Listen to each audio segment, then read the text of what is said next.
प्रकारानंतर आता उत्पादन शुल्क विभाग खडबडून जाग झालेला आहे। शहरातल्या बारमधल्या सीसीटीव्हीचं थेट प्रक्षेपण आता थेट उत्पादन शुल्क विभागात दिसणार आहे।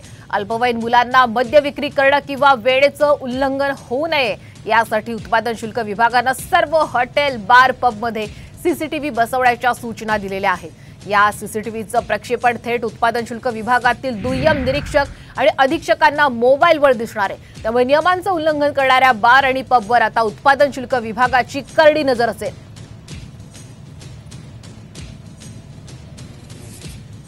आपण पुणे अपघात प्रकरणानंतर पाहतोय उत्पादन शुल्क विभागाला जाग आलेली आहे आणि त्या अनुषंगानेच आता या शहरातील विविध बारमधल्या सीसीटीव्हीचं फुटेज जे आहे याचं थेट प्रक्षेपण उत्पादन शुल्क विभागामध्येच दिसणार आहे। अल्पवयीन मुलांना मद्य विक्री करणं किंवा वेळेचं उल्लंघन होऊ नये यासाठी म्हणून उत्पादन शुल्क विभागाने हे महत्त्वाचं पाऊल उचललंय। यासाठी सर्व हॉटेल बार पबमध्ये सीसीटीव्ही बसवण्याच्या सूचना दिल्या, ज्याचं थेट प्रक्षेपण आता उत्पादन शुल्क विभागात पाहायला मिळणार आहे।